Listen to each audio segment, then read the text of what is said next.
Assalamualaikum warahmatullahi wabarakatuh. Salam sejahtera, shalom, Om Swastiastu, Namo Buddhaya, salam kebajikan. Perkenalkan, nama saya Dale Sihaan. Di sini saya akan menjelaskan apa yang saya dapatkan di latsar pertama yang mengenai wawasan kebangsaan dan nilai-nilai bela negara. Yang pertama itu adalah latar belakang. Maksudnya, dalam rangka mencapai tujuan nasional sebagaimana tercantum dalam alinea keempat pembukaan Undang-Undang Dasar Negara Republik Indonesia tahun 1945, diperlukan ASN yang profesional, bebas intervensi politik, bersih dari praktik korupsi, kolusi, dan nepotisme, mampu menyelenggarakan pelayanan publik bagi masyarakat, dan mampu menjalankan peran sebagai perekat kesatuan bangsa berdasarkan Pancasila dan Undang-Undang Dasar tahun 1945. Agar kepentingan bangsa dan negara dapat selalu ditempatkan di atas kepentingan lainnya, dibutuhkan langkah-langkah konkret. Yang pertama, memantapkan wawasan kebangsaan, menumbuh kembangkan kesadaran bela negara, dan mengimplementasikan sistem administrasi NKRI. Yang berikutnya yaitu sejarah pergerakan kebangsaan Indonesia. Tanggal 20 Mei untuk pertama kalinya ditetapkan menjadi Hari Kebangkitan Nasional berdasarkan pembaharuan Keputusan Presiden Republik Indonesia nomor 316 tahun 1959 tanggal 16 Desember 1959 tentang hari-hari nasional yang bukan hari libur.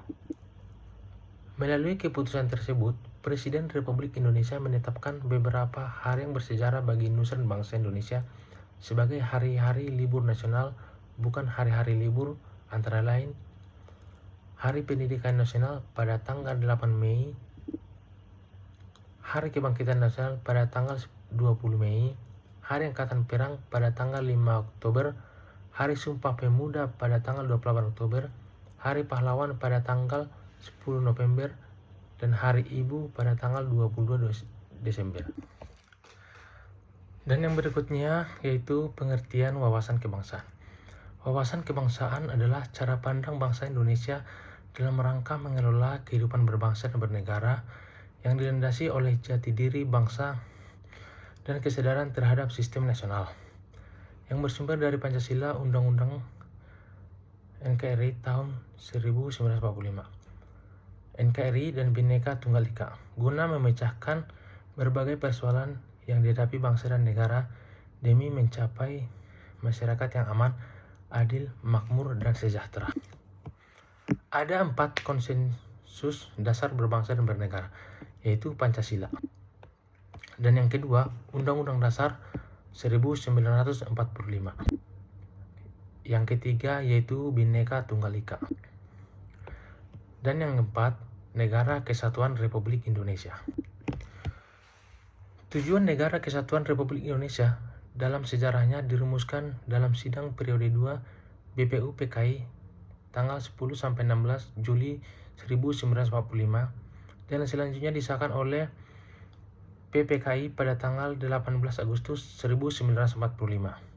Adapun tujuan NKRI sebagai tercantum dalam pembukaan Undang-Undang Dasar tahun 1945 alinea keempat melalui melindungi segenap bangsa dan seluruh tumpah darah Indonesia, memajukan kesejahteraan umum, mencerdaskan kehidupan bangsa, dan ikut melaksanakan ketertiban dunia berdasarkan kemerdekaan, perdamaian abadi, dan keadilan sosial.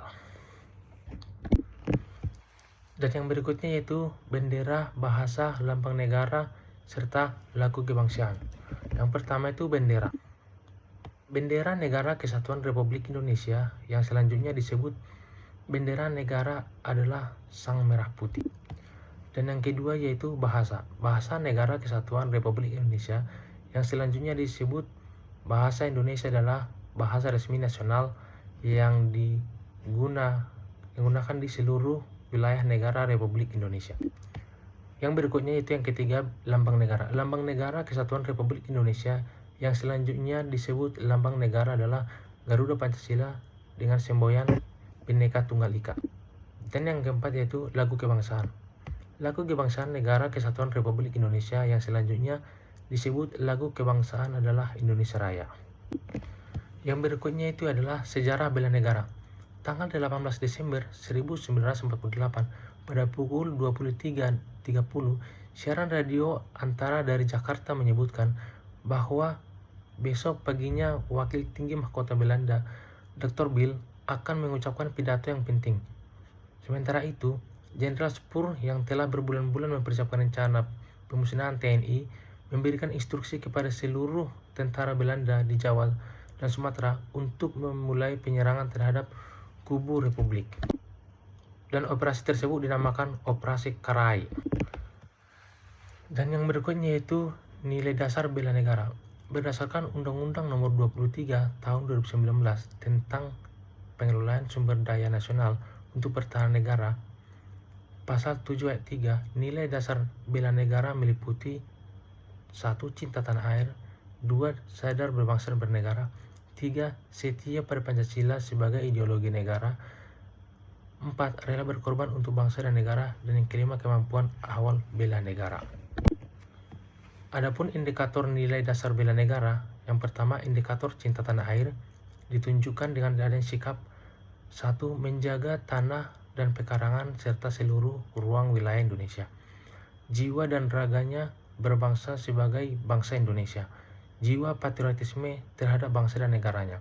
Menjaga nama baik bangsa dan negara, memberikan kontribusi pada kemajuan bangsa dan negara, dan yang terakhir bangga menggunakan hasil produk bangsa Indonesia. Indikator yang kedua yaitu indikator sadar berbangsa dan bernegara, ditunjukkan dengan adanya sikap yaitu berpartisipasi aktif dalam organisasi kemasyarakatan, profesi maupun politik, menjalankan hak dan kewajiban sebagai warga negara sesuai dengan peraturan dan perundang-undangan yang berlaku, ikut serta dalam pemilihan umum, berpikir, bersikap dan berbuat yang terbaik bagi bangsa dan negaranya, berpartisipasi menjadi kedaulatan bangsa dan negara. Adapun indikator yang ketiga yaitu indikator setia pada Pancasila sebagai ideologi bangsa, ditunjukkannya dengan adanya sikap paham nilai-nilai dalam Pancasila, mengamalkan nilai-nilai Pancasila dalam kehidupan sehari-hari, menjadikan Pancasila sebagai pemersatu bangsa dan negara, senantiasa mengembangkan nilai-nilai Pancasila, yakin dan percaya bahwa Pancasila sebagai dasar negara. Indikator yang keempat yaitu indikator rela berkorban untuk bangsa dan negara, ditunjukkannya dengan adanya sikap bersedia mengorbankan waktu, tenaga, dan pikiran untuk kemajuan bangsa dan negara, siap membela bangsa dan negara dari berbagai macam ancaman, berpartisipasi aktif dalam pembangunan masyarakat, bangsa dan negara, gemar membantu semua warga negara yang mengalami kesulitan, yakin dan percaya bahwa pengorbanan untuk bangsa dan negara tidak akan sia-sia. Indikator yang kelima yaitu indikator kemampuan awal bela negara, ditunjukkannya dengan adanya sikap memiliki kecerdasan emosional dan spiritual serta intelijensia, senantiasa memelihara jiwa dan raga, senantiasa bersyukur dan berdoa atas kenikmatan yang telah diberikan Tuhan Yang Maha Esa, gemar berolahraga dan senantiasa menjaga kesehatan. Adapun cinta tanah air bagi ASN diaktualisasikan dengan sikap dan perilaku antara lain setia dan mempertahankan Undang-Undang Dasar Negara Republik Indonesia tahun 1945 serta pemerintahan yang sah, mengabdi kepada negara dan rakyat Indonesia. Sesuai peran dan tugas masing-masing ASN, ikut menjaga seluruh wilayah Indonesia, baik ruang darat, laut maupun udara, dari berbagai ancaman, seperti ancaman kerusakan lingkungan, ancaman pencurian sumber daya alam, ancaman penyalahgunaan tata ruang, ancaman pelanggaran batas negara, dan lain-lain. ASN sebagai warga negara terpilih harus menjadi contoh di tengah-tengah masyarakat dalam menunjukkan kebanggaan sebagai bagian dari bangsa Indonesia, selalu menjadikan para pahlawan sebagai sosok panutan dan mengambil pembelajaran jiwa patriotisme dari para pahlawan, serta berusaha untuk selalu menunjukkan sikap kepahlawanan dengan mengabdi tanpa pamrih kepada negara dan bangsa. Selalu menjaga nama baik bangsa dan negara dalam setiap tindakan dan tidak merendahkan atau selalu membandingkan bangsa Indonesia dari sisi negatif dengan bangsa-bangsa lain di dunia. selalu berupaya untuk memberikan kontribusi pada kemajuan bangsa dan negara melalui ide-ide kreatif dan inovatif guna mewujudkan kemandirian bangsa sesuai dengan kapasitas dan kapabilitas masing-masing. Selalu mengutamakan produk-produk Indonesia baik dalam kehidupan sehari-hari maupun mendukung tugas sebagai ASN. Penggunaan produk-produk asing hanya akan dilakukan apabila produk tersebut tidak dapat diproduksi oleh bangsa Indonesia.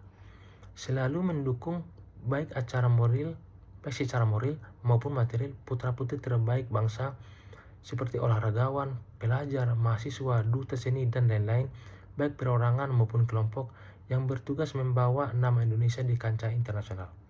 Dan yang terakhir, selalu menempatkan produk industri kreatif atau industri hiburan tanah air sebagai pilihan pertama dan mendukung perkembangannya. Cukup sekian yang saya dapatkan dari pembelajaran pertemuan pertama Latsar CPNS. Semoga ini menjadi pedoman dalam wawasan dan bela negara. Sekian dan terima kasih.